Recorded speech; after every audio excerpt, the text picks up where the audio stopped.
Welcome back to Breakfast. It's been revealed thousands of migrant workers are being exploited in New Zealand. New figures show nearly 200 employers are being investigated for alleged migrant exploitation or breaching visa rules. Immigration New Zealand says its accredited employer work visa is designed to stop exploitation and visa breaches by ensuring only accredited employers can hire migrant workers. And it says that most employers are playing fair. But to August 28th, there have been 758 complaints against accredited employers, with 188 active investigations. To the same date, 7 employers have had their accreditation revoked and 11 have had it suspended. 63 other employees are under assessment to have their accreditation revoked. Joining us to discuss this is licensed immigration advisor Ankur Sabharwal.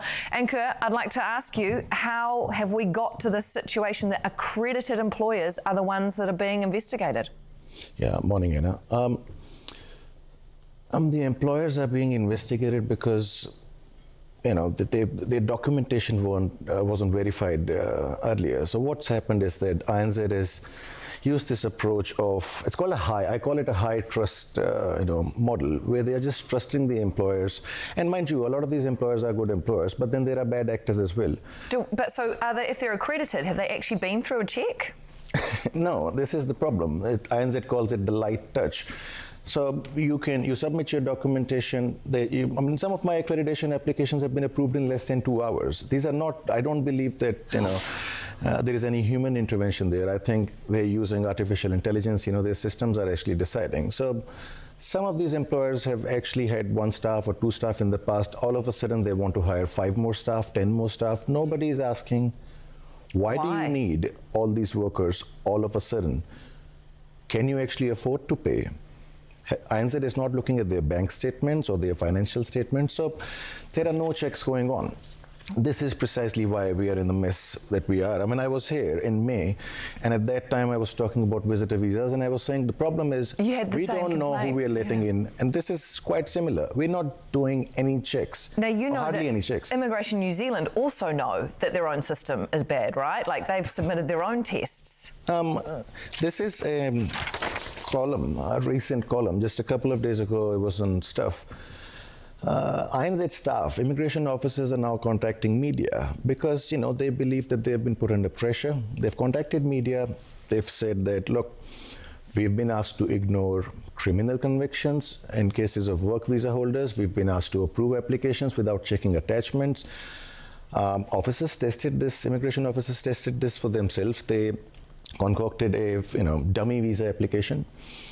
Rather than submitting actual supporting evidence, they uploaded photos of their pets. Of a dog and a cat? Of a dog and a cat. And allegedly that application was approved. So I don't really know which country operates an immigration system like this where there is no integrity. Immigration officers, immigration managers, senior managers, they are meant to help us maintain the integrity of the system, but they are telling their staff to basically not do any checks because it's become a numbers game now. This is a mess. Is there any way that this investigation is going to get to the bottom of the issue?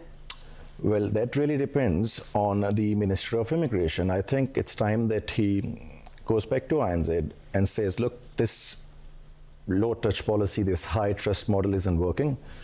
They need to use a sensible approach in terms of, checking documentation, asking these accredited employers to provide evidence, why they need to hire so many more people now. Are these jobs actually genuine? Can the employers actually afford to pay? A lot of this happens in the labor hire space, which means these are employers who are basically placing. A lot of these times they're placing workers with third parties. So it's usually construction or labour type work that these employers are with? Not necessarily construction, but a lot of this is done in the construction industry. What happens is that labor hire companies will hire staff on their payroll, then they will send them to third parties to go and perform, the job. And so, Ankur, what happens to these migrants now? Well, nobody knows the actual number, but I think... How many do you think it is? I think it could be in thousands. We could have thousands of workers here who've landed here on fake job offers, but because nobody cared to check, now we don't know what's the actual impact of it. Another couple of hundred or about that number are stuck overseas. Immigration New Zealand says that they've contacted them to not travel here at the moment because their employers are being investigated. I mean, it's a real mess, right? I mean, you've approved those visas. It's like issuing somebody a driver's license, allowing them to drive, and then one of these days just saying, hey, look, we just want to make sure that we check, how to drive. I mean, I don't really understand the process map which is being followed at ANZ these days. I think something's got to change. Yeah. Ankur Sabharwal from Visa Matters, thank you very much for your time this morning. You're welcome, Anna. Thanks.